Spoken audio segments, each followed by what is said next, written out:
E aí, pessoal, tudo bom? Então, vamos falar desse livrinho aqui.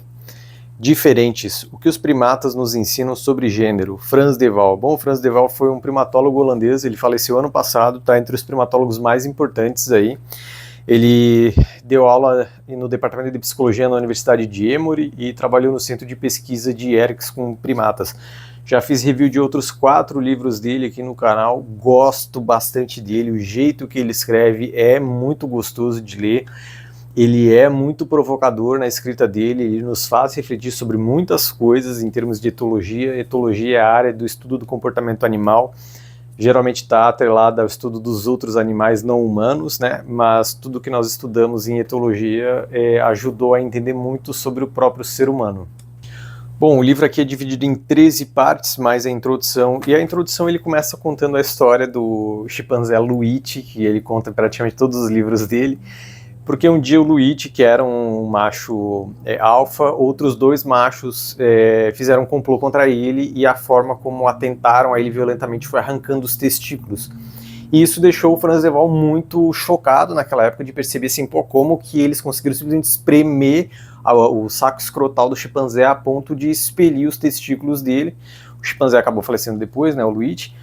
E aí ele começou a observar de uma forma mais evidente, assim, cara, a diferença que existia entre os chimpanzés machos e os chimpanzés fêmeas.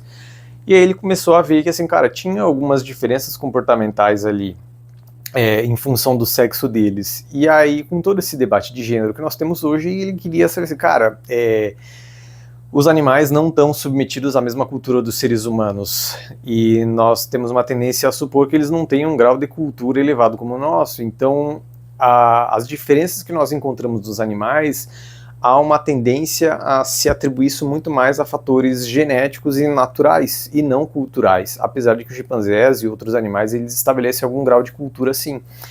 Mas aí ele começou a observar essas diferenças entre machos e fêmeas e se interessou em estudar e aí acabar escrevendo esse livro. Se eu não me engano, esse aqui inclusive é o último livro que ele publicou, é de 2022. O primeiro capítulo, Diga-me com o que brinca, como meninos, meninas e outros primatas brincam. E aí aqui ele começa a falar um pouco sobre o brincar, justamente porque assim, nós temos essa tendência de dizer, os meninos brincam de carrinho, de arminha, de luta e não sei o que, e as meninas brincam de casinha, de bebê e não sei o que, e isso é uma coisa cultural e tal.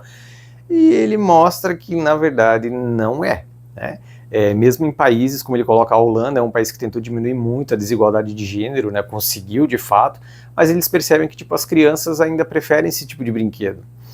Tem até uma outra pesquisadora que ele cita ela aqui, que ela fala algo do tipo, não adianta tu dar pro menino uma casinha de boneca e tal. Eles pegaram a casinha de boneca e transformaram numa garagem. Eles pegaram frigideira e ficaram esfregando no chão como se fossem carrinhos, né? Fazendo barulho de vrum, vrum, vrum, não sei o que. Ele traz aqui um estudo, eu esqueci o nome dos 2 pesquisadores, é uma mulher, é Sônia, alguma coisa sobre o nome dela, e o do cara eu não lembro. Que eles observaram que chimpanzés, as fêmeas, os machos e as fêmeas, né? Eles pegam gravetos para brincar. E os machos pegam esse graveto para brincar, tipo, meio de cutucar o outro e tal. Só que as fêmeas ficam carregando esse graveto como se elas tivessem algum cuidado com eles. Então elas fazem um ninho de palha para esse graveto e tal. E quando elas dão à luz, elas param de carregar esse bendito graveto. E foi um estudo que assim, suscitou muito essa indagação de que os próprios chimpanzés que utilizam os gravetos, outras ferramentas para brincar, também existe essa diferença, e as próprias chimpanzés fêmeas carregariam esse graveto como uma simulação de um bebê. Então ele começa mostrando um pouco essas diferenças.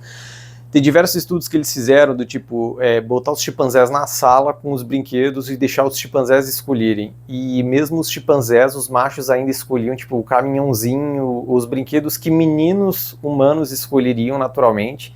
E as chimpanzés fêmeas escolheriam bonecas e tal, as coisas que normalmente as meninas humanas escolheriam. E aí ele começa a mostrar que assim, existe uma implicação muito biológica para as preferências do brincar. E uma das coisas que ele acaba mostrando aqui é que as mulheres têm, as fêmeas no caso, né, tanto chimpanzés, bonobos, ele cita outras espécies aqui também, mas principalmente chimpanzés e bonobos, que são os nossos parentes mais próximos. Tanto chimpanzés, bonobos e seres humanos, as fêmeas elas têm tendência a fazer brincadeiras mais contidas, digamos assim. Então, são brincadeiras que não fazem muito barulho, que não tem muito agito, não é se mexendo demais e tal. E muitas brincadeiras envolvem questões de cuidado, né, de lidar com outro indivíduo. E os meninos, eles têm um grau de energia maior, os machos, no caso, né, os jovens, eles têm um grau de energia maior que faz com que as brincadeiras deles sejam mais espalhafatosas, digamos assim. Então eles fazem mais barulho, eles se mexem mais, envolve geralmente um pouco mais de conflito físico, e ele mostra que isso acaba sendo traduzido nas próprias brincadeiras com os brinquedos. Então os meninos acabam escolhendo brinquedos onde tem uma possibilidade de brincar melhor com isso. Ele até mostra aqui que se der uma boneca para um menino, ele transforma aquilo numa arma pulverizadora, coisa assim, e de fato essas coisas acontecem. Pegar os meninos lá com um bonequinho, ele transforma numa pistola, alguma coisa assim. Então, ainda que exista essa parte cultural que reforça muito, ele não gosta de chamar no livro de estereótipo, porque o estereótipo implica algum tipo de preconceito e tal. Ele fala que muitas dessas diferenças, elas são arquetípicas mesmo, né? Elas já são moldadas dessa forma na nossa evolução. Mas ainda que a cultura ela reforce isso, existe uma base biológica evolutiva muito forte que causa essas diferenças. O capítulo 2, gênero, identidade e autossocialização. E daí ele começa a falar um pouco aqui sobre o surgimento da sexologia, acho que é 1955, por um cara chamado John Money.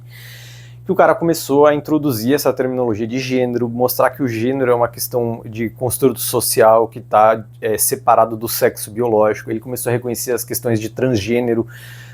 Então ele começou a dar definições mais técnicas para isso. E aí, tipo, virou um alvoroço em cima dele, ele tinha um fã-clube e tal.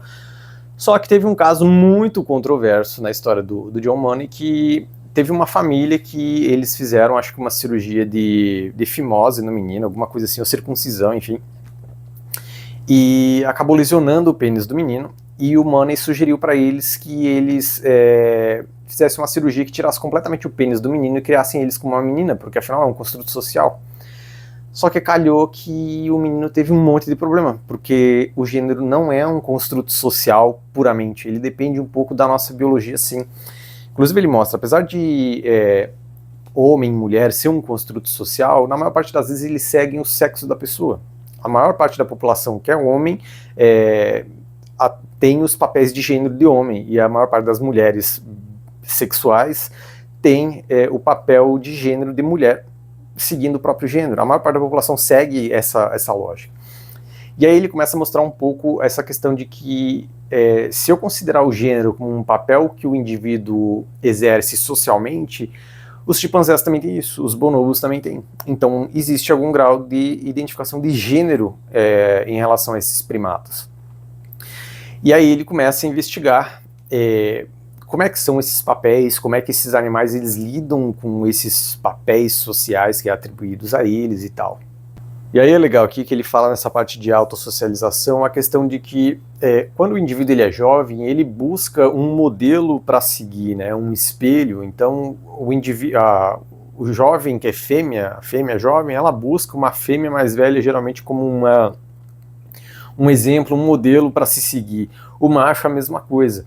E aí, naturalmente, acaba aprendendo os mesmos papéis de gênero, né? Então, a fêmea, a menina pequena, ela vê a mãe, a tia, outras mulheres mais velhas sendo mais associadas a questões de cuidado, de vigilância do lar, segurança dos outros, de cuidado, de dar mais atenção, ser mais afetuosa e tal, e ela acaba aprendendo aquilo como uma coisa a ser seguida. E no caso dos meninos, eles aprendem os comportamentos que eles acabam observando nos outros machos mais velhos, e assim aprende-se o papel do gênero. Mas como ele mencionou anteriormente, esse papel de gênero ele segue muitas características biológicas ali. Aquele papel ele se desenvolve em função de uma biologia.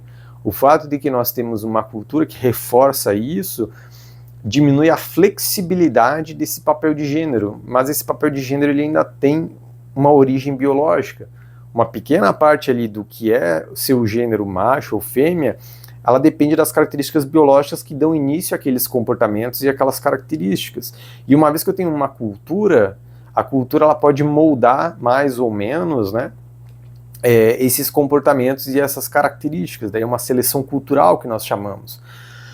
Só que quando a cultura ela encaixota demais, ela pode fazer com que exista menos flexibilidade nessas questões de gênero. Então, os homens foram reforçando demais esse tipo de papel de homem, de forma que fazer coisas um pouco fora disso já não seja muito bem visto, mesma coisa para as mulheres. Então, a cultura ela pode estar delimitando demais o que é o papel do homem, o que é o papel da mulher, enquanto poderia ter um pouco mais de flexibilidade, que é alguma coisa que ele começa a falar um pouco mais no final do livro aqui.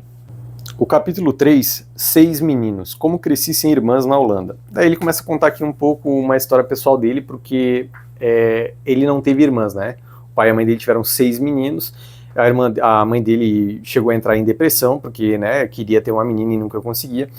E aí ele vai mostrando um pouco assim, essa dinâmica que ele e os irmãos dele tinham, que era tipicamente masculina, apesar de que nunca tivesse sido algo atribuído como caráter masculino de atividades, ainda mais na Holanda, que é um país que tem bastante igualdade de gênero, de forma geral. E aí ele vai contando que só foi ter conhecimento de questões mais femininas quando ele meio que foi sair de casa, foi para a universidade, o campus universitário, se interessar por mulheres e tal, e daí ele começa a se envolver um pouco mais com essas questões. A Holanda sempre foi tido como um país mais de livre pensamento, né? Acho que boa parte dos pensadores da história que eram banidos pela igreja, eles fugiam para a Holanda, porque a Holanda era o país que mais tolerava diversidade, né? Galileu foi para lá, um monte de gente na história. Então é um país que já tem um histórico de maior tolerância, sim, mas ainda assim as questões de patriarcado, machismo, isso ainda existia lá de certa forma, né? E aí ele conta que começa a se envolver com algumas organizações feministas, né, que daí queriam trazer mais direito para as mulheres, dar mais liberdade para as mulheres e tal. Só que o que ele começava a perceber é que o discurso dentro dessa organização, ele não era tão em termos de igualdade, ele era muito mais num termo de favorecer mais as mulheres e prejudicar os homens, tanto que ele via muito discurso de ódio contra os homens lá dentro, das mulheres e de outros homens. E ele começava a ver que aquilo não estava fazendo sentido. Então daí ele começa a engajar um pouco mais nessas leituras de questões de feminismo, porque ele acha que é importante, ele é bem engajado com essas causas sociais, né?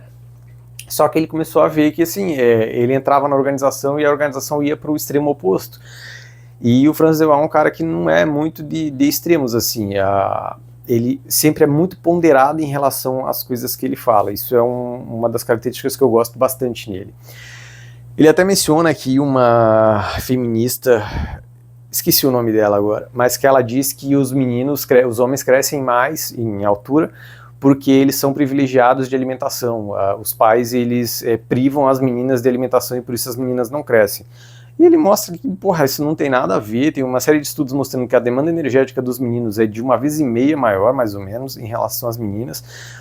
Ele mesmo conta que quando chegava em casa para comer, era ele e 6 irmãos competindo pela comida, e eles precisavam ali brigar pela comida, porque senão não tinha comida para todo mundo, né? Então aqui ele conta um pouco mais essa história pessoal de dinâmica dele, de ter sido criado entre homens, e aí depois começar a conhecer o mundo feminino. Se eu não me engano é aqui que ele também já conta quando ele vai para os Estados Unidos, a esposa dele é francesa, né? Então ele era holandês, a esposa francesa, e ele se muda para os Estados Unidos, e aí assim, Holanda e França já tem uma cultura diferente, e aí quando eles vão para os Estados Unidos é uma cultura ainda mais diferente, né? Então ele vinha de um país onde a questão de sexo e gênero era discutida de forma muito aberta, e vai para os Estados Unidos lá e tem muito tabu para se falar disso. Ele até conta que, assim, em primatologia é extremamente normal eles discutirem essas questões de sexo, principalmente porque quem estuda bonobo, os bonobos eles transam o tempo inteiro, porque o tempo inteiro é exagero, né? Mas eles transam tipo como forma de apaziguar conflitos entre machos, entre fêmeas, eles masturbam uns os outros, enfim.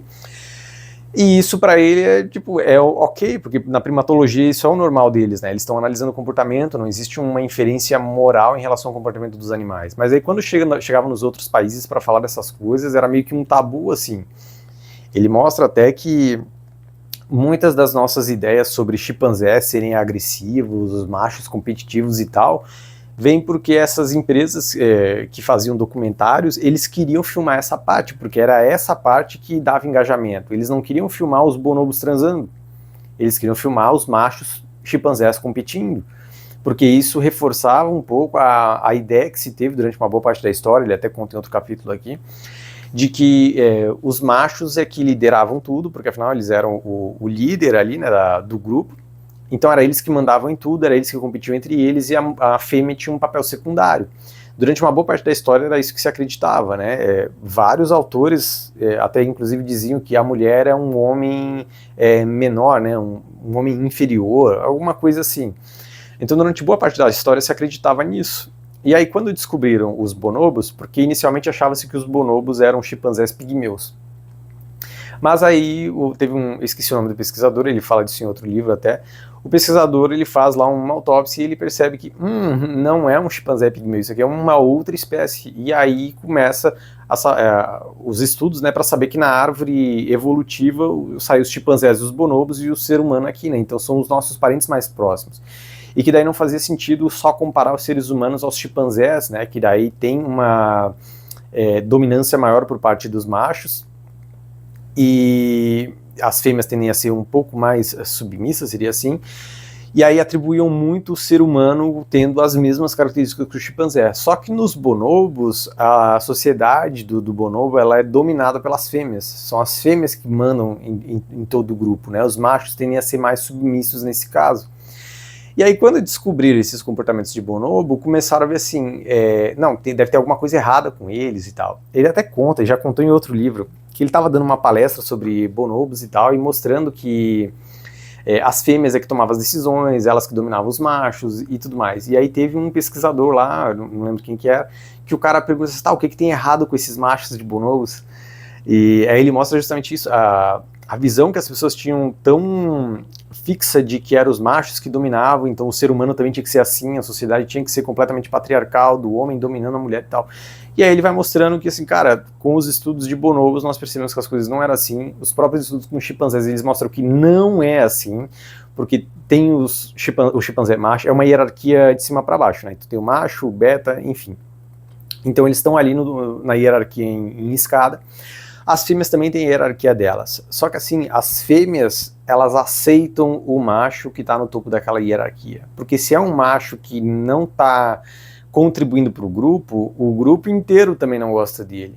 Nós temos uma ideia um pouco equivocada de que na hierarquia o que está em cima, né, essa ideia de macho alfa, é porque é o cara que domina todo mundo fisicamente e tal, e não é, o cara que está em cima da hierarquia, no caso dos chimpanzés, bonobos, é o macho, ou a fêmea, no caso dos bonobos, que consegue manter a coesão do grupo. Então ele também é o indivíduo que é capaz de reconciliar os conflitos dos outros chimpanzés.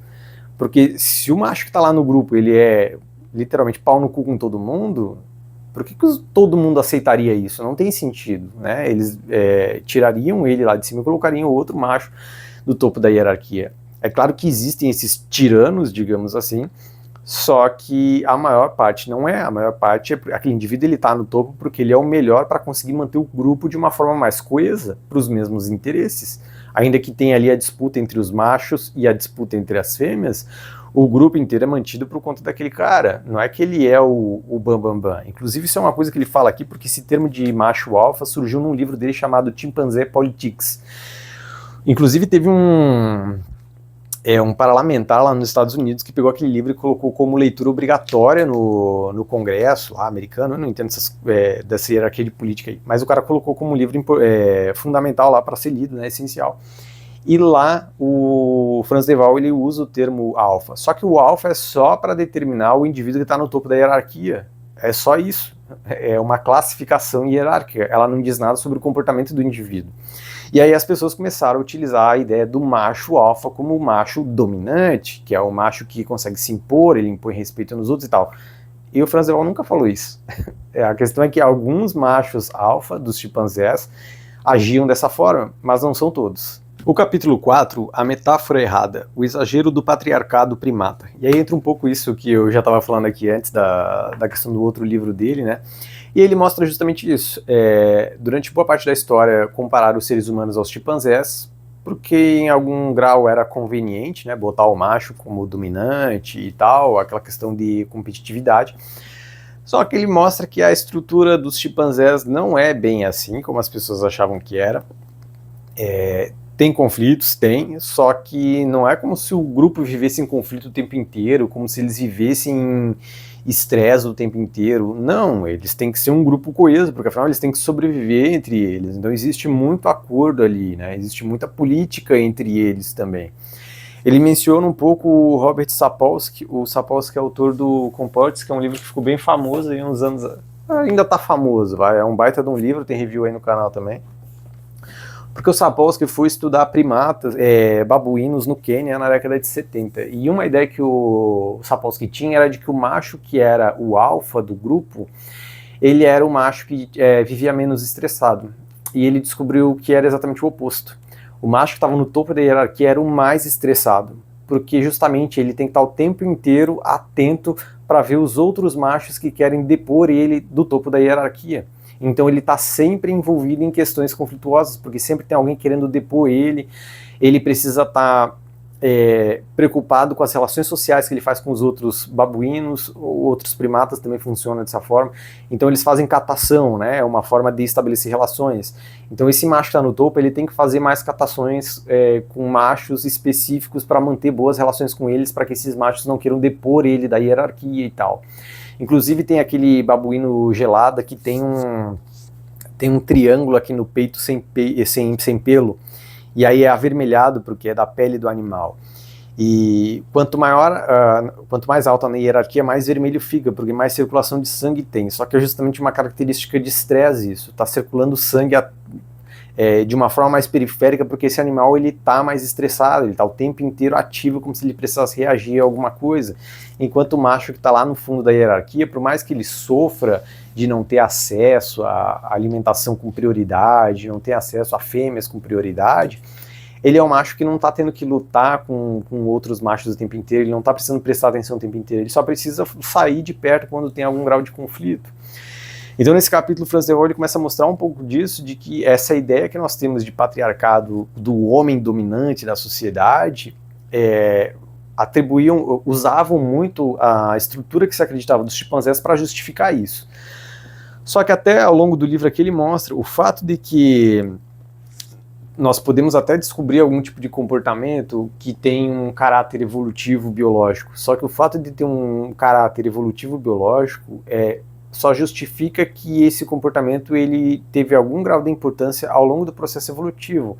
Não quer dizer que esse comportamento necessariamente seja importante hoje ainda, né? Acho que isso é uma das grandes lições em relação a quem gosta de estudar a evolução.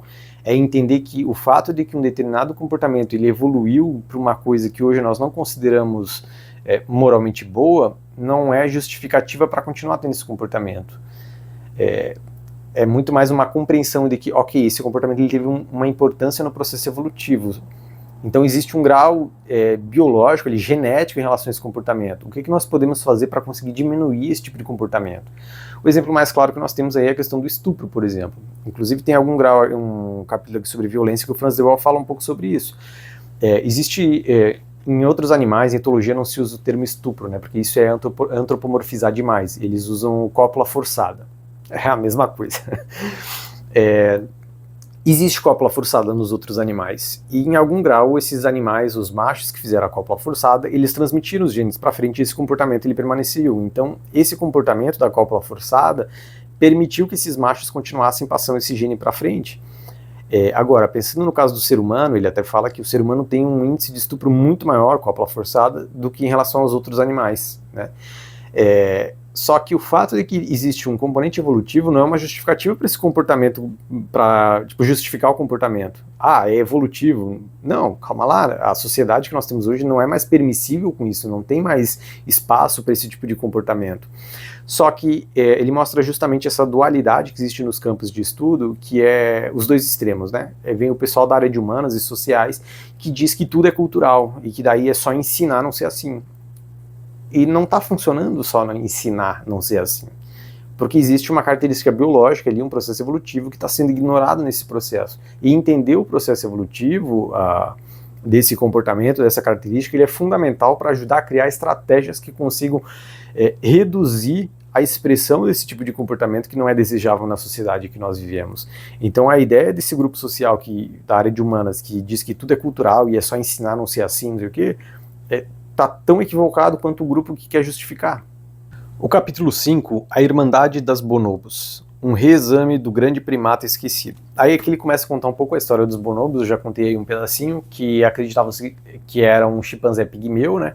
Só que daí um dia lá um outro pesquisador fez uma autópsia e descobriu que na verdade é um animal diferente, era outra espécie.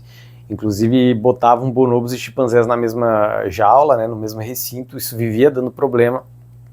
E aí eles descobrem que são espécies diferentes e que eles têm estruturas sociais completamente opostas, né? Como se o chimpanzé estivesse num lado, o bonobo no outro, e o ser humano está mais ou menos no meio, né? Que é o que ele chama do primata bipolar no Eu Primata, que é um livro que eu gostei bastante. Esse aqui tem review aí no canal, né? Ele tem um capítulozinho inteiro falando o primata bipolar, falando sobre os seres humanos. E aí ele começa a falar um pouco da descoberta dos bonobos e essa questão de que, cara, os bonobos eles são dominados pelas fêmeas, são as fêmeas que tomam as decisões, são as fêmeas que têm prioridade na alimentação, são as fêmeas que escolhem um pouco melhor os machos que elas copulam e tal. E isso começou a dar muita confusão na época, tanto em primatologia quanto em qualquer área humana, de mostrar que assim, cara, o ser humano não era o homem o dominante que todo mundo achava. Isso aconteceu em uma espécie ali, mas aqui ó, nós temos um outro parente próximo que ele é exatamente o oposto. E aí isso gerou bastante confusão, porque assim, alguns autores acabam dando uma preferência maior por um ou por outro, dependendo da ideologia que ele segue, do que ele quer defender. Então ele mostrou que muitos pesquisadores, muitos pensadores, passaram a ignorar os chimpanzés dessa equação e ignorar os bonobos e considerar só os chimpanzés. Então eles viviam comparando o ser humano ao chimpanzé. O ser humano ao chimpanzé é briga, conflito, é hierarquia, é dominação do macho, não sei o que. Só que os bonobos eles têm o mesmo grau de parentesco conosco, né, em relação aos chimpanzés. 90, se eu não me engano, o dado mais recente que ele traz aqui é de 96,3% do genoma deles semelhante ao nosso, do chimpanzé e do bonobo. Apesar de que ele diz que é discutível uma margem ali, né? Mas ele mostra, o bonobo e o chimpanzé têm o mesmo grau de parentesco. Por que nós estamos dando preferência para comparar o ser humano com o chimpanzé e não com o bonobo? Porque é conveniente o associar com a estrutura dos chimpanzés.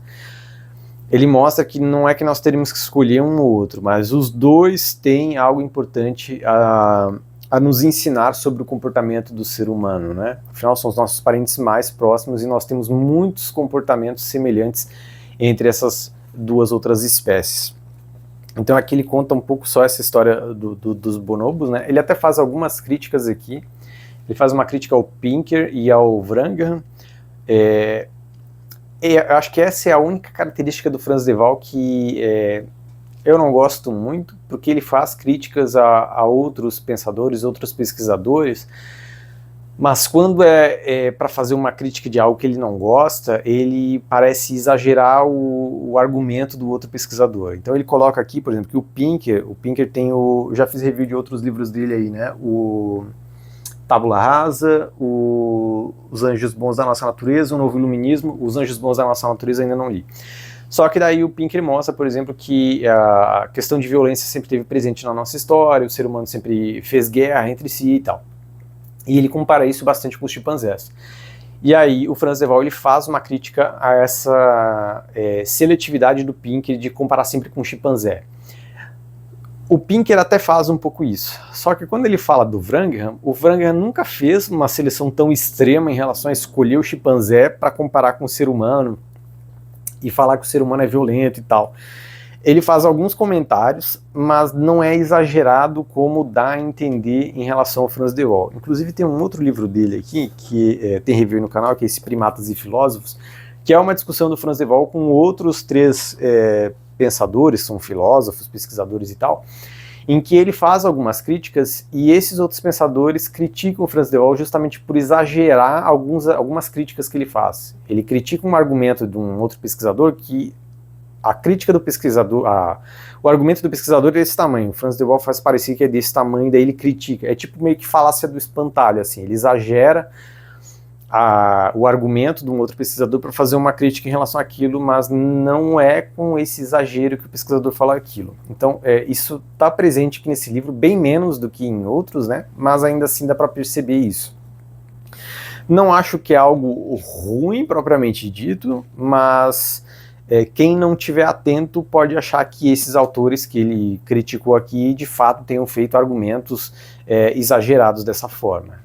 O capítulo 6, sinais sexuais, genitália, face, beleza. Aí aqui ele começa a falar um pouco sobre comportamento sexual, porque a maior parte da história, assim, meio que se ignorou a genitália feminina, né, e a genitália masculina era vista como o né.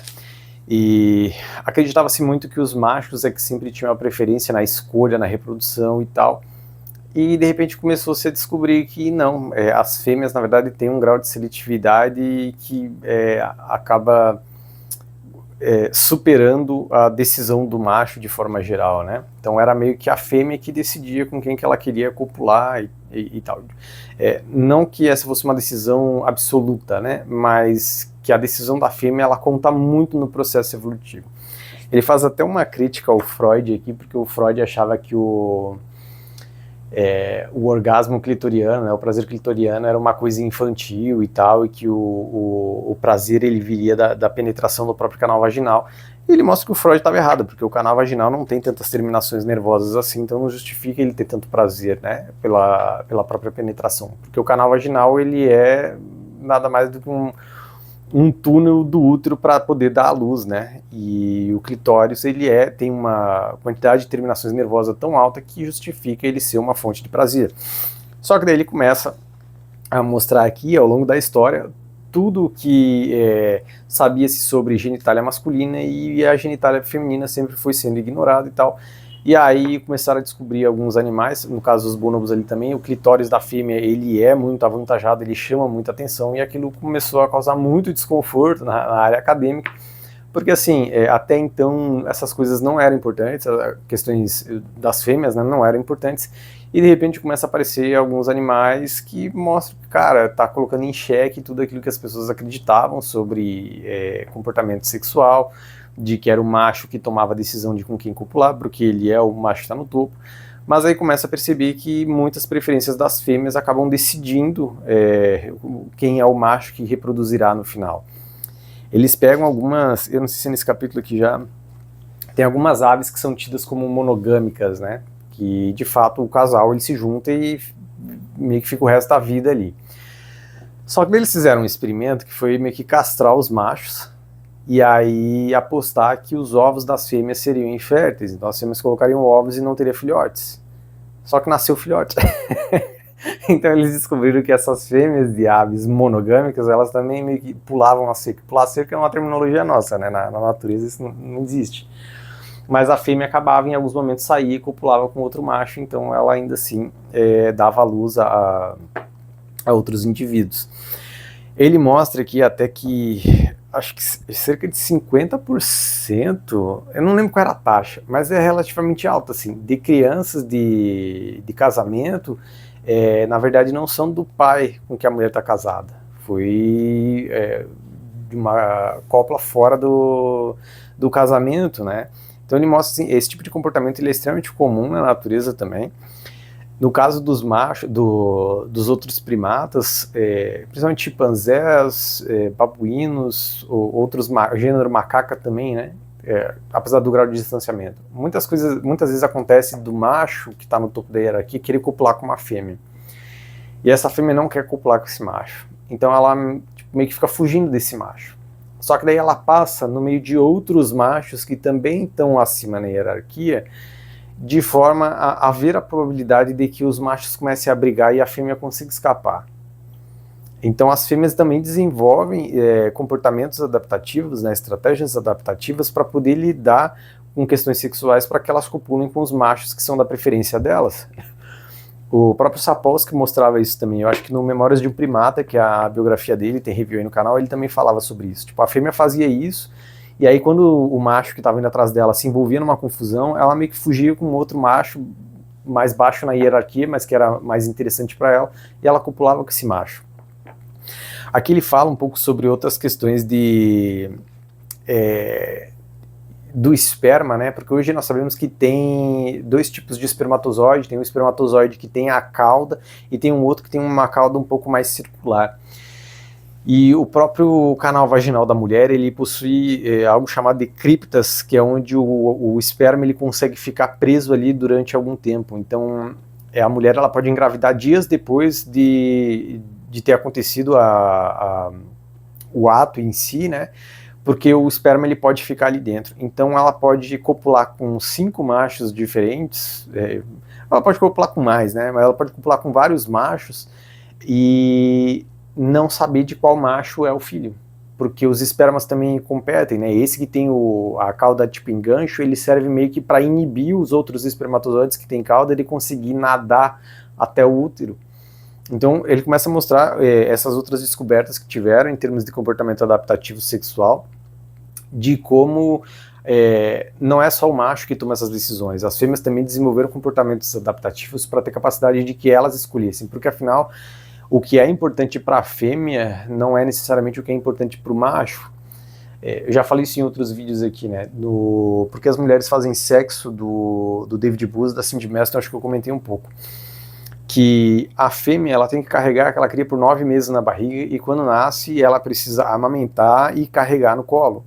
É um custo biológico muito elevado. Então a fêmea precisa garantir de que o macho que ela vai copular, ele forneça os recursos para garantir a sobrevivência dessa cria. Não só da cria, mas dela também, né? Então a fêmea desenvolve estratégias para conseguir manter esses machos mais por perto, ou ela fica mais perto de machos que têm mais acesso a recurso. Então o caso do primata que consegue caçar mais, trazer mais carne lá, então ela fica mais próxima desse tipo de macho e tal.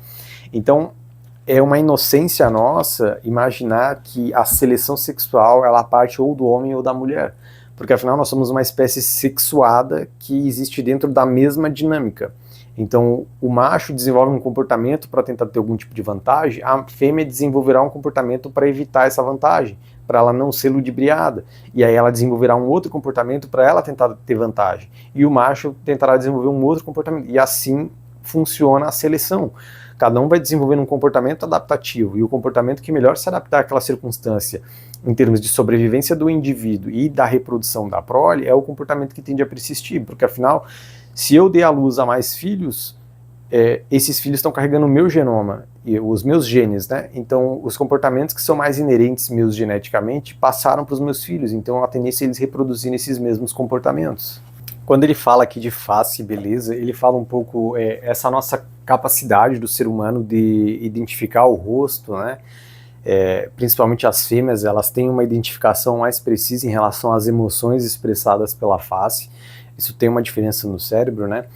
E só que daí é engraçado porque ele mostra que tipo nos chimpanzés, os chimpanzés têm essa identificação pelos traseiros, né? No caso das fêmeas de chimpanzé e bonobo, quando elas estão no cio, elas no estros, né? Elas têm uma manifestação física, então tem um entumecimento vaginal.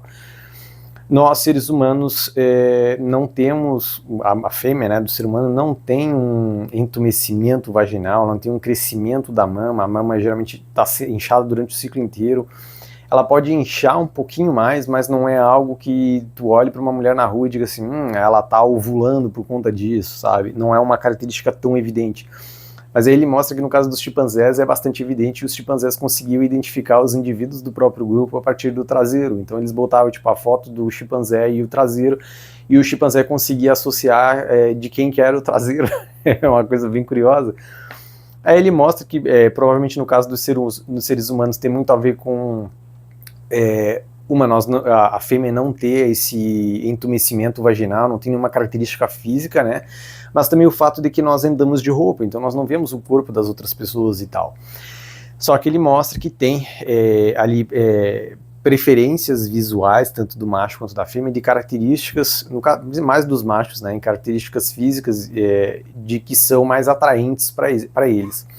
Quando ele começa a falar de beleza aqui, ele traz alguns estudos curiosos, assim, tipo, os chimpanzés chegavam lá quando ele chegava no zoológico, ele estava de óculos escuro, a chimpanzé, a bonobo, pedia o óculos dele, daí elas olhavam pela lente de perto para poder se ver. E uma das coisas que elas faziam era botar o óculos atrás para conseguir ver o próprio entumecimento vaginal.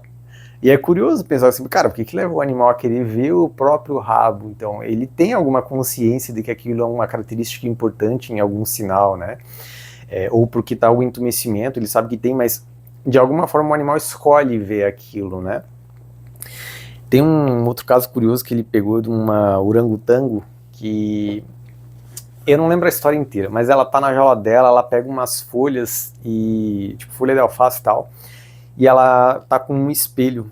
Ela bota tipo uma folha de alface na cabeça e tal, e aí se olha no espelho e depois sai andando como se aquilo fosse um chapéu. Alguns botam o óculos porque acham que é legal, porque viram os outros seres humanos usando óculos também. Então ele mostra assim, os outros primatas eles também têm uma preferência, eles têm estabelecido um pouco o aspecto de beleza, eles entendem um pouco a importância daquilo.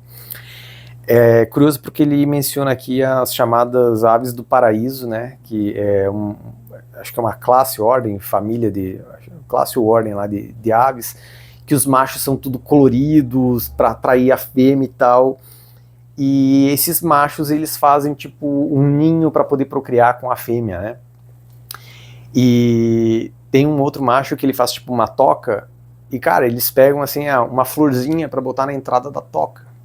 É muito curioso, esse animal ele tem algum senso do que é beleza dessa forma, sabe? E aí ele mostra, tipo, os machos lá são tudo coloridos, porque o quanto mais colorido, mais coisa lá, mais atraente ele é pra fêmea. A fêmea geralmente é um passarinho, tipo, só tem uma cor, ele é meio preto, meio cinza, meio marrom. O macho não é tudo colorido, tem um amarelo, laranja, verde, azul, tem uns negócios saindo da cabeça, aí ele abre um papo aqui de penas e tal.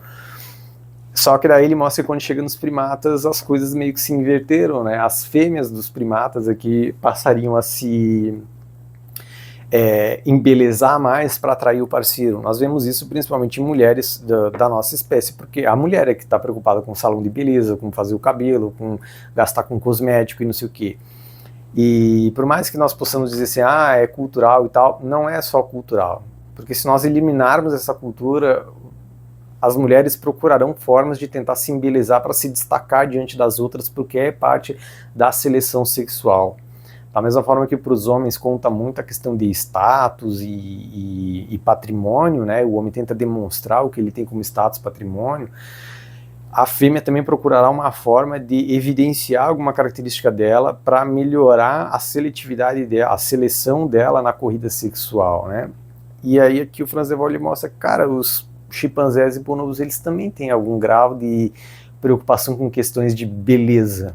No capítulo 7, o jogo do acasalamento, o mito da fêmea recatada. É um pouco de algumas coisas que eu já falei aqui ao longo do livro, né, da ideia de que a fêmea não tinha muita escolha na relação sexual, na escolha de parceiro e tal, e ele mostra que não é assim que acontece. Até já coloquei o dado aí, que na verdade eu acho que era desse capítulo, de que tantos por cento das crianças, acho que não sei se era só nos Estados Unidos o dado aqui, enfim, mas crianças de casamento, elas são na verdade de casos extraconjugais, né, que a mulher acabou tendo. E aí ele vai mostrando um pouco dessas preferências das fêmeas, como que a fêmea faz para poder seduzir o macho, como que o macho faz para poder seduzir a fêmea e tal, mas mostrando sempre essa distinção de que os machos agem de um jeito, as fêmeas agem de outro. E o fato de que isso ocorre interespécies é um sinal muito provável de que é um aspecto muito mais biológico, evolutivo, do que puramente cultural. Porque esses animais, eles não estão submetidos à mesma cultura que nós. Já falei isso no início do vídeo. E então é difícil dizer para eles assim, que é uma questão cultural desses animais. E aí, se eu digo que nesses animais é uma coisa instintiva, né, é um comportamento que eles já nascem assim, por que quando chega nos seres humanos, subitamente é cultural? Nós compartilhamos boa parte dos genes, esse comportamento é semelhante ali. Tem alguns outros capítulos aqui que ele traz estudos transculturais, né? Então, por exemplo, na questão dos brinquedos, ele pega estudos transculturais. Cara, várias culturas aí, até de caçadores-coletores e tal. As preferências das crianças por tipos de brinquedo é exatamente a mesma. Se exigem que o estudo seja transcultural para dizer que algo não é cultural, por que a hora que eu tenho um estudo que é transcultural e mostra que as coisas são assim, aí esse pessoal de humanas quer dizer assim, não, é porque eles já estão impregnados com a cultura ocidental, com a cultura americana, com os filmes de Hollywood e tal. Só que até uma coisa que ele traz aqui, eu não lembro qual capítulo, mas ele mostra, ele tem estudos transculturais feitos antes da década de 50, com sociedades, caçadores-coletores, que não tiveram acesso à cultura americana. Então, assim, existem diferenças biológicas, né, nessas características de macho e fêmea, de gênero e tal. E nós não deveríamos ignorar isso. No capítulo 8, violência, estupro, assassinato e os cães de guerra. E aí aqui ele começa a falar sobre violência. E aí aqui é um tópico que existe uma distinção de gênero ou sexo bem clara, assim. Os machos, eles tendem a ser muito mais violentos, principalmente fisicamente.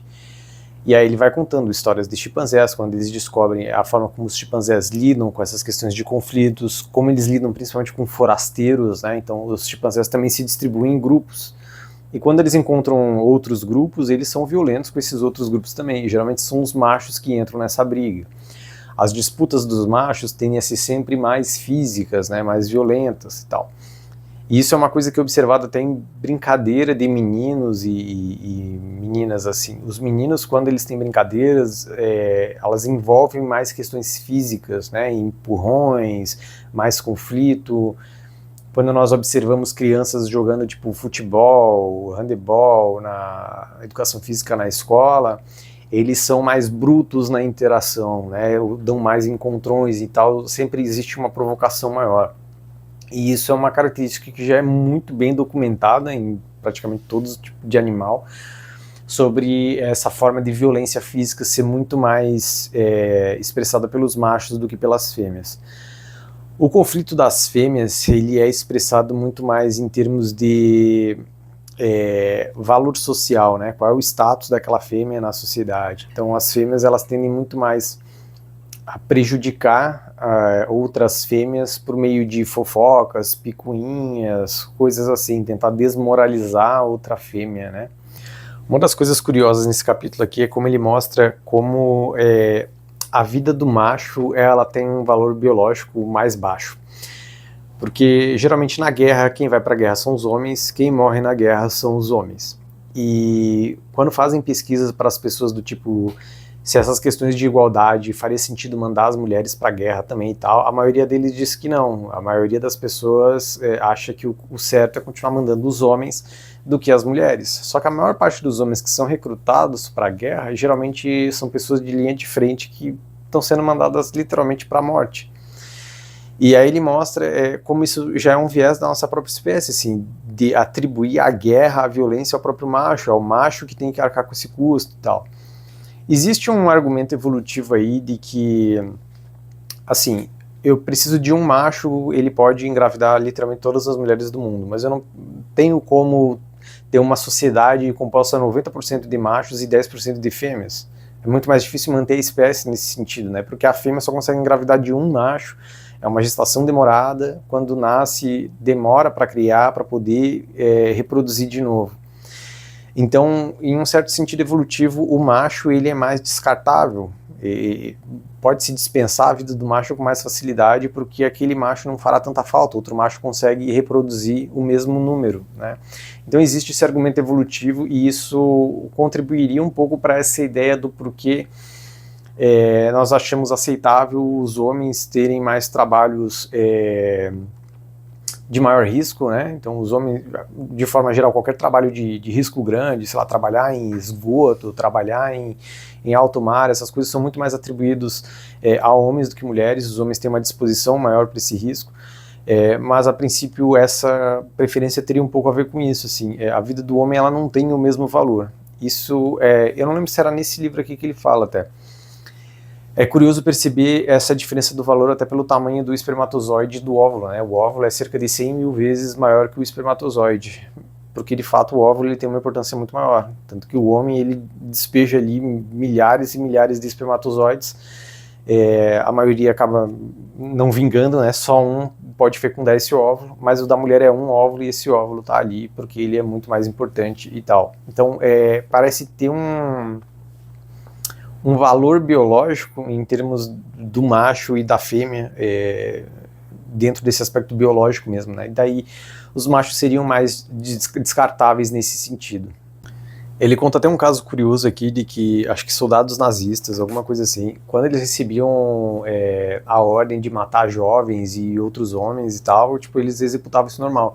Mas quando receberam a ordem de matar mulheres e crianças, ficaram revoltados. É curioso perceber que, tanto dos homens quanto das mulheres, essa visão do valor da criança, tipo, criança pequena, e da mulher é um valor muito maior, que não pode ser sacrificado da mesma forma que dos homens. É nesse capítulo aqui que ele acaba discorrendo um pouco mais sobre o estupro, né, a cópula forçada, porque os seres humanos são os animais que mais praticam o estupro em termos de cópula forçada, outros animais também praticam, porque seria a única forma do macho de conseguir reproduzir com aquela fêmea do que de qualquer outra forma, né? Só que ali o estupro ele acaba sendo uma própria demonstração de violência, né? E aí às vezes indaga-se a questão de que essa violência contra a própria mulher, se levasse ela à morte, ela impede a finalidade da reprodução do macho. Então é estranho pensar no estupro, ou a violência do estupro, como uma questão adaptativa evolutiva, porque se ela levasse a fêmea à morte, não existiria a reprodução ali. Só que ele traz uma história curiosa aqui. A Birute Galdikas, que foi uma primatóloga que estudava orangotangos lá na região da Indonésia, ela tinha uma cozinheira, e os orangotangos eles fazem muita cópula forçada. E um orangotango chegou a atacar uma cozinheira dela, rasgou o vestido dela e tal, só não conseguiu penetrar ela, mas o orangotango chegou a atacar uma mulher, um ser humano, né, para tentar a cópula forçada. Eu achei essa história bem curiosa, não tinha conhecimento. O capítulo 9, machos e fêmeas alfa, diferença entre dominância e poder. Aí aqui ele discorre mais algo que eu já falei aí numa outra parte do vídeo, sobre a questão das hierarquias, né, que no outro livro dele, o Chimpanzee Politics, que ele cunhou o termo o alfa lá, os seres humanos começaram a usar alfa para achar que tinha que dominar os outros, ser coercitivos e tal, e ele mostra que não tem nada a ver disso. Existe uma diferença muito clara entre dominância e poder. Então o indivíduo que ele tem poder, ele consegue solucionar problemas, ele consegue fazer mais alianças e tal. Não é um sentido de dominância, de dominar o outro por base da força, ser coercitivo e tal. Que a hierarquia deles não é baseada em dominância, ela é baseada em poder. Calha de que alguns indivíduos expressam comportamentos dominantes para indivíduos abaixo na hierarquia, tanto os machos quanto as fêmeas. Mas não é nem de longe a maior parte, porque para o grupo se manter coeso, quem está no topo tem que conseguir trabalhar as alianças todas, né? O capítulo 10, manter a paz, rivalidade, amizade e cooperação entre membros do mesmo sexo. Aí aqui ele fala um pouco sobre reconciliação. Até na introdução ele fala que quando ele viu a violência contra o chimpanzé Luigi lá, uma das coisas que ele teve curiosidade de estudar era justamente a reconciliação, como é que esses primatas, sendo tão violentos, conseguiam ainda assim se manter coesos, manter algum grau de paz. E aí aqui é legal porque ele vai mostrando essas diferenças de como os machos e as fêmeas se reconciliam no mundo animal. Tem um estudo que ele menciona aqui, ele já mencionou em outro livro dele, no Eu Primata, que tipo, olharam na escola assim, o número de conflitos durante o intervalo, né, de meninos e meninas. Daí contaram lá, tipo, 10 conflitos entre meninas, e nas meninas contaram 13. Daí quando perguntaram para os meninos quantos conflitos tinham tido, os meninos falaram 10, as meninas falaram 10. E aí eles se deram conta de que o conflito entre as mulheres, ele é muito menos evidente do que o dos meninos, porque o dos meninos geralmente envolve um confronto físico, né? Então o menino levantando o peito, gritando e tal. Das meninas é uma coisa mais sutil, é do tipo, a menina fala com a amiga aqui, olha com a outra que está lá no canto, fala de novo. São conflitos muito mais nesse sentido. O conflito da fêmea não é tão físico. Só que daí a forma como eles se reconciliam também é diferente. E aí outro estudo que ele retorna aqui também, que tem no Eu Primata, que perguntaram para os meninos do tipo, se tu brigasse com o teu amigo, por quanto tempo tu ficaria sem falar com ele? A maioria dos meninos disse, sei lá, tipo, algumas horas, no máximo um dia, assim. Para as meninas, várias meninas respondiam que podiam ficar a vida inteira sem se falarem. E ele mostra que com chimpanzés isso também acontece. Ainda que o conflito entre os machos chimpanzés ele seja reconciliado com base em uma fêmea, geralmente a fêmea no alto da hierarquia, ela puxa os dois machos, faz catação neles e depois eles começam a fazer catação. O conflito entre as fêmeas ninguém resolve. E aí ele mostra que tipo, vários casos de fêmeas de chimpanzés que entraram em algum tipo de conflito e elas nunca mais tipo, tiveram nenhum outro tipo de contato. Ele conta a história da Mamá e da Cuif. A Mamá e a Cuif, ele fala muito nesse livro aqui. Em todos os livros dele ele conta esses casos, né? Mas nesse aqui, O Último Abraço da Matriarca. A Mamá era a fêmea alfa da hierarquia, e a Cuif era uma outra fêmea, e as duas eram muito amigas.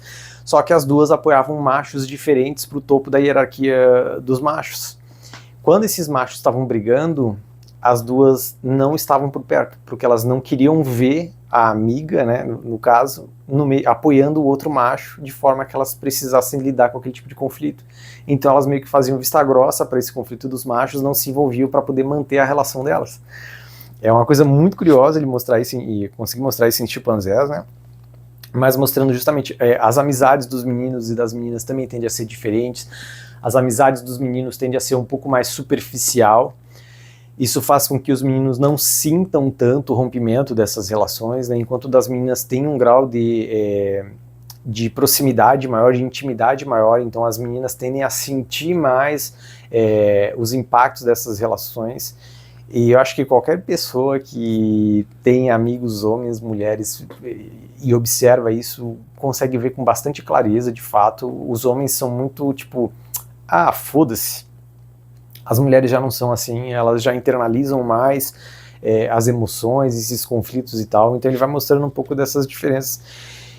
E que isso existe no reino animal também. Não é uma coisa muito cultural de dizer que as mulheres são mais emocionais e tal. Eu acho até que ele discorre em um momento do livro aqui, não é que as mulheres sejam mais emocionais, mas as mulheres conseguem processar mais essas emoções, principalmente por conta de criar um filho, né? A mulher ela precisa ter algum grau de conhecimento sobre quando a criança está chorando, fazendo uma determinada expressão facial, o que será que aquilo quer dizer? Como a fêmea, ela tem certeza da parentalidade dela, ela sabe que ela é mãe daquele filhote, ela precisa ter algum mecanismo, algum software pré-instalado ali que garanta que ela consiga dar devida atenção para aquele filhote, porque se as fêmeas fossem relapsas com os filhotes, a espécie não duraria. Então a evolução dotou as fêmeas, dotou é uma forma de dizer, né? Porque na verdade algumas tinham, outras não tinham, as que tinham garantiram melhor a prole. De que elas conseguissem identificar melhor as emoções e as necessidades dos filhotes. Então as fêmeas têm um reconhecimento maior em relação às emoções, às expressões faciais, e aquilo traz mais proximidade para elas, né? O capítulo 11, Criação, cuidados maternos e paternos com a prole. Aí aqui ele começa a falar um pouco sobre essa predisposição das fêmeas para cuidar da prole e tal. Só que ele começa a mostrar que os machos também vêm equipados com esse cuidado, mas por alguma razão o macho assume que esse é um trabalho mais da fêmea. E isso acontece com outros primatas também. Eles botam tipo uma cria dentro de uma jaula que tem um macho e uma fêmea. A fêmea vai lá, cuida do macho e ignora, né? Agora, se não tiver uma fêmea e botarem o filhote lá, o macho vai dar atenção pro filhote. E aí ele começa a mostrar alguns casos na natureza, tipo de chimpanzés que adotaram outros filhotes, tipo o macho alfa adotou um filhote porque, sei lá, tipo a mãe morreu, ninguém mais cuidou, ele achou na natureza e tal. Só que quando tem a fêmea perto para cuidar, o macho meio que relega aquela função. Eu achei isso bastante curioso. Mas ele vai mostrando que assim, o macho também vem equipado com essas capacidades de cuidado, só que por alguma razão não é uma iniciativa dele, assume-se que é uma tarefa muito mais da fêmea. Aqui ele discorre um pouco sobre essa questão de instinto materno. Instinto é uma palavra que já não é muito bem vista, né? Nós falamos comportamentos inatos, porque instinto dá uma ideia de algo muito robótico, de que é um impulso que o animal sente e tal, e pouquíssimos comportamentos são assim, tá? Inclusive alguns nossos. Mas nós chamamos de inatos ou com uma predisposição. Então assim, existe uma predisposição das fêmeas a serem atentas com filhotes, de escutar o choro com mais facilidade, de ter mais cuidado. Ele inclusive mostra isso nessa questão de cuidados, do tipo, quando as fêmeas têm que mostrar o filhote para outra fêmea, elas dão o filhote para a fêmea, a outra fêmea pega com cuidado, mas quando é para entregar o filhote para o macho, elas já ficam mais relutantes, porque o macho não tem esse grau de cuidado, né? Só que ele mostra, por exemplo, maternidade é algo aprendido, Inclusive, vários zoológicos, quando fêmeas de primatas estão para dar à luz ou deram à luz, os zoológicos às vezes convidam mulheres com crianças no colo para que elas fiquem na frente dessas primatas, para essas primatas aprenderem sobre maternidade. Isso é bastante curioso. Elas também não sabem como cuidar da cria, né? Só que daí, elas passando mais tempo perto de outras fêmeas mais velhas que já criaram, elas começam a aprender isso desde cedo. E os machos não têm esse envolvimento com a cria lá, então eles não têm tanta habilidade como as fêmeas, mas tem muito mais a ver com o aprendizado. Agora, existe sim um comportamento inato ali das fêmeas, um instinto materno da fêmea ser mais atenta e cuidadosa com a prole. Porque afinal ela sabe que a prole é dela, foi um investimento biológico do caramba, não faz sentido a fêmea, ainda mais a fêmea do ser humano, ficar grávida por 9 meses e quando nasce a criança, tipo, não, alguém tem que me ensinar que eu tenho que me preocupar com a criança. Não, também não é assim, né? No capítulo 12, sexo com o mesmo sexo, animais carregando a bandeira do arco-íris. Daí aqui ele começa a falar um pouco sobre homossexualismo. E é curioso porque, assim, essa distinção de homossexualismo e heterossexualismo, como se fossem só duas categorias existentes, isso é uma coisa puramente humana. Nós dividimos essas duas categorias. Ele até mostra aqui quem cunhou o termo homossexual e heterossexual é um cara chamado Carl Maria Kertbeny, isso em 1869, era um autor teuto-húngaro. E aí ele cunhou esses termos porque usavam termos pejorativos e ele quis criar uma classificação mais justa. Isso deu identidade aos homossexuais, mas ao mesmo tempo ajudou a encaixotar para existir mais preconceito contra eles e tal. Só que na maior parte do reino animal, todos os animais são meio que bissexuais. Existe ali um espectro entre heterossexualidade e homossexualidade, e o animal ele pode oscilar ali dentro. O próprio Alfred Kinsey, que foi um cara da área de sexologia, que fez o maior número de estudos aí em relação ao comportamento sexual, ele tem uma escala lá para determinação de, acho que vai de 1 a 6, e 3 é bissexual, tipo, bissexual de fato.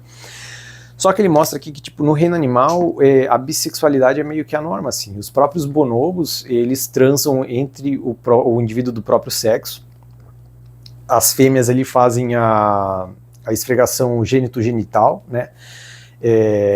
Os machos ali masturbam o outro. Inclusive ele conta até de um caso, eu não sei se é em chimpanzés ou bonobos, que um chimpanzé lá tá meio que enfurecido e tal, e aí ele recorre a um outro macho para poder aliviar a tensão, e o outro macho abre a boca para o chimpanzé botar o pênis na boca dele e fazer sexo oral, e aquilo alivia a tensão daquele outro macho. E na nossa própria história dos seres humanos, se nós pegarmos os gregos eles tinham lá a esposa, mas eles tinham um namorado também, né? Na própria Grécia, quando iam para a guerra, os machos transavam com um menino mais novo e aquilo acreditava-se que aquilo dava mais vigor para aquele homem ir para a guerra e tal. Então, esse comportamento, eu não queria chamar bissexual, é o que faz mais sentido mesmo. Ele sempre esteve presente na nossa história, né? Mas em algum momento houve alguma distinção aí. E aí também depois começou questões de preconceito e tal. E ele vai comentando aqui, ele conta um caso de pinguins num zoológico, que foi um casal homossexual de pinguins, que os dois pinguins machos ficaram 6 anos juntos. Os pinguins eles estabelecem relações duradouras, né? E aí ficaram 6 anos juntos, só que depois que a relação deles acabou, um outro macho tipo, meio que se relacionou com uma fêmea, como se fosse a coisa mais normal do mundo. Então, para os animais, essa parte da relação, ela parece tipo satisfazer alguma necessidade social e de prazer, né? Porque muito se indagava, acho que hoje talvez ainda tenha alguém que se indague isso, a relação assim, que a homossexualidade ela não faria sentido do ponto de vista evolutivo porque não tem como reproduzir. Só que a ideia é pensar que toda relação tem que ter como finalidade a reprodução, e não é. Ela pode ter como finalidade o alívio da tensão, uma questão de prazer, esse prazer aliviando a tensão, a questão afetiva das relações, isso também é uma função. Tem-se muito uma ideia de que alguma característica ou comportamento ele evolui por alguma função e só pode ser para aquela função, e não do tipo, ele evoluiu para essa função, mas ele exerce outras funções também. Então, o sexo entre indivíduos do mesmo sexo, ele não está visando só a reprodução, tem outras funções que o sexo também supre que não a reprodução. E aí aqui ele vai trazendo uma série de casos de outros animais. Se eu não me engano, ele menciona aqui o comportamento bissexual em 400 e tantas espécies, e é tipo uma coisa mais normal do mundo, assim. Desde espécies que ficam mais tempo juntas e espécies que não ficam. Eu não lembro se era nesse capítulo ou no próximo que ele fala que a grande problemática que isso trouxe foi com a ideia de que o gênero é puramente um construto social, e aí tipo teve pinguim lá que aí quando deu à luz, o zoológico não falou qual era o sexo do filhote, falou que era um gênero não definido. Só que daí que nem o Franz de Waal, ele fala, eu tenho certeza que se eu fosse lá estudar, eu saberia se era um macho ou era uma fêmea. Tipo, recusaram botar até o sexo do animal, por conta dessa ideologia de gênero.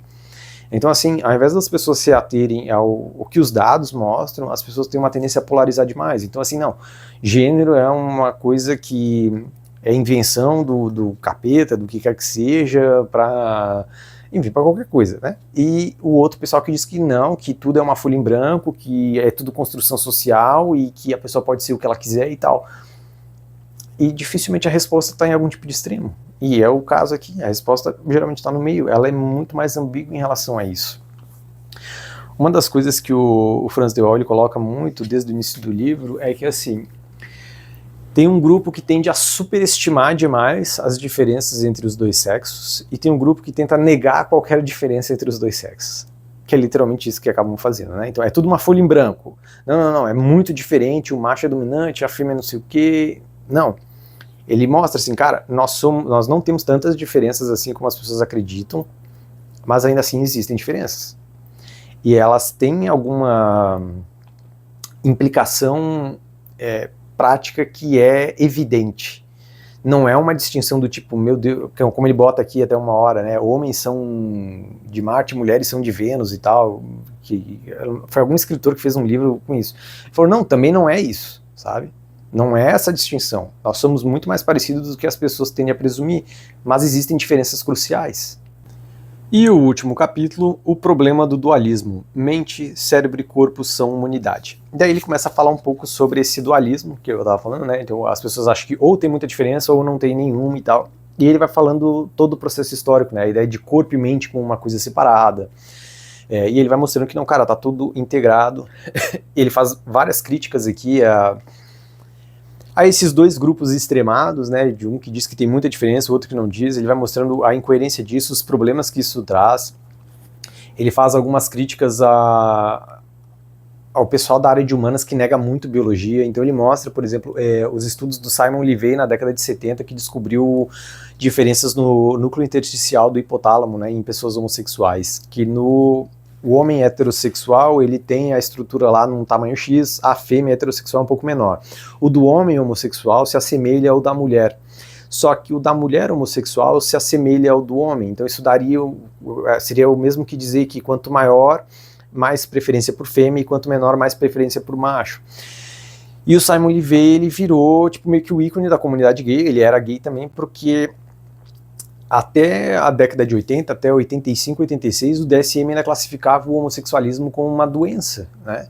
E aí, quando o Simon Levey descobre essa parte do cérebro, as pessoas têm como dizer assim, olha, não é perversão, não é coisa do capeta nem nada, tem uma coisa no meu cérebro que me faz gostar da pessoa do mesmo gênero que eu e tal.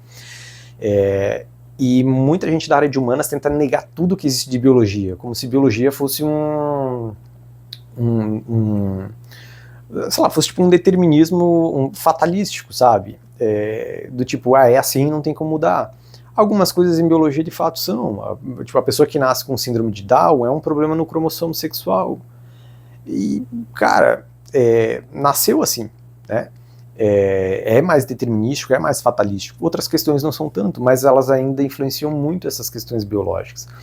Ele menciona aqui um outro estudo, acho que é mais no início do livro, eu não lembro quem são os pesquisadores, mas acho que é de 2008 o estudo, que eles pegaram pessoas transexuais que tinham feito a transição e pessoas que não tinham feito a transição, mas aí foi tipo autópsia, né, pós-morte, e descobriram uma diferença no cérebro, na estrutura da amígdala, se não me engano, o leito do núcleo da estria terminal, acho que é uma estrutura da amígdala mesmo.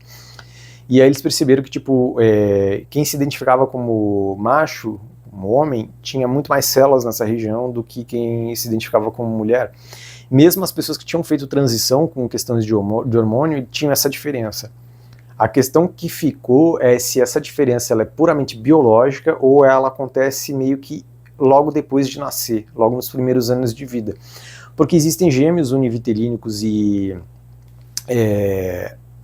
monocoriônicos, né, que nasceram na mesma placenta, que um é heterossexual, o outro é homossexual ou bissexual. Então, assim, se fosse puramente genético, não poderia ter essa diferença entre os gêmeos. Ou os dois tinham que ser homossexuais, ou os dois tinham que ser bissexuais, ou os dois tinham que ser heterossexuais. E existem alguns casos que fogem. Então, deve existir uma determinação biológica muito mais impactante, mas ela acaba sendo mais determinada já no início da vida. Então, como isso foi feito em pós-morte, é difícil fazer em criança e tudo mais, né? Todas as questões éticas envolvidas de fazer um estudo desse tipo. Mas ele vai mostrando que todas essas descobertas biológicas em relação a questões de gênero, preferências sexuais, elas ajudaram a diminuir o preconceito contra essas pessoas. Então a biologia ela tem muito a oferecer justamente para esses grupos. Porque assim, se nós acharmos que é tudo folha em branco, então as pessoas continuarão lutando contra essa cultura de que falar tudo construção social. Porque se é social, então cada um impõe o que quer. Então eu não quero que imponham que o meu filho tem que ser menino, a minha filha tem que ser menino, enfim, o que quer que seja. Se é cultural, eu quero impedir a cultura daquilo que eu não gosto. Mas se nós entendermos que é uma questão que tem um peso biológico muito maior, fica muito mais fácil de aceitar as pessoas que são diferentes. Inclusive, o último parágrafo do livro dele aqui, que para mim é a coisa mais essencial de tudo assim, na discussão, né? Tudo se resume ao amor e respeito mútuos e à compreensão do fato de que os humanos não precisam ser idênticos para serem iguais. Bom, o review já deve ter ficado longo pra caramba, mas como deve ter dado pra ver, eu gostei bastante do livro, assim como gostei de todos os livros dele. O Franz de Waal escreve muito bem, é uma leitura assim, instigante, dá vontade de continuar lendo. O livro aqui ele é meio grandinho, tem 450 páginas, quase alguma coisa assim. Eu não sei o que aconteceu, mas eu tive uma impressão de que eu esperava alguma coisa quando eu comprei o livro, né, o que os primatas nos ensinam sobre gênero. Eu acho que eu criei uma determinada expectativa e uma parte do livro parecia falar de outra coisa. Eu acho que principalmente o meio do livro aqui, quando ele começa a falar mais sobre as descobertas dos bonobos, ele não faz tantos paralelos com o ser humano. Fica subentendido esses paralelos, mas ele não trata dessa relação. E nem tudo aqui diz sobre gênero, muito diz sobre comportamento de homem e mulher, não como gênero de construto social. Né? Então eu fiquei com essa sensação no livro. Mas tudo que o livro trata é sobre as diferenças entre homens e mulheres. Óbvio que muitas dessas diferenças cabe contexto histórico, que daí é o que ele acaba abordando. Então, durante muito tempo se negligenciou a genitália feminina, porque não tinha importância e tal, mas aí descobriu que tinha importância, quais são as implicações que isso trouxe e tal. Isso não trata necessariamente de questões de gênero ou comportamentos sexuais. É importante para entender muita coisa, né? Só que tem bastante dessa parte histórica no livro, eu tive essa impressão, e aí, às vezes, algumas partes do livro dava a impressão de que não estavam tratando exatamente do assunto que eu esperava ler no livro sobre o que os primatas nos ensinam sobre gênero. Ainda que é um conhecimento que contribua para essa compreensão, mas não era tão direto, foi só essa impressão que eu tive. Aí é como se em algum momento o livro ele começasse a falar de algo um pouco mais paralelo do que essas diferenças. Foi só uma impressão que eu tive, né? Aqui no meio do livro tem até algumas figuras assim sobre comportamentos de chimpanzés, bonobos e tal, de coisas que ele fala no livro. Bom, é o quinto livro do Franz de Waal que eu leio. Eu gosto muito dele, hoje já é um dos meus autores preferidos, assim. Eu confesso que quando eu terminei o livro eu fiquei com uma emoção meio de pesar, porque ele faleceu ano passado, então significa que nunca mais será um livro dele, e os livros dele assim são excepcionalmente bons no quesito provocação. Muitas das coisas que ele escreve nos faz pensar sobre as coisas que nós acreditamos sobre outros animais ou sobre nós mesmos, né? Porque afinal a etologia, que é o estudo do comportamento animal, ela contribuiu muito para a nossa compreensão sobre psicologia da própria humanidade, né, do ser humano, o nosso comportamento humano. E eu sou apaixonado por etologia. Quem me acompanha há mais tempo sabe que eu já trabalhei com cães, então eu já gostava de ler sobre comportamento há bastante tempo, mas poder entrar mais a fundo num cara que foi estudar primatologia, os outros primatas, e dar aula na Universidade de Psicologia é uma coisa que amplia ainda mais o escopo das coisas, né? Gosto muito dele. Quem gostou de qualquer outro livro dele, recomendo demais esse aqui, porque é tão bom quanto todos os outros. Para quem gosta de estudos de gênero, sexualidade, eu acho que deveria ler, principalmente para sair dessas narrativas socioconstrutivistas e entender um pouco mais de como as nossas descobertas biológicas, de estudos interespecíficos, né, de espécies diferentes, de estudos transculturais, como eles ajudam a entender que nem tudo é simplesmente uma coisa cultural tirada do além, né, e tem uma base biológica para que aquele comportamento seja persistente. Então fica aí a indicação para vocês.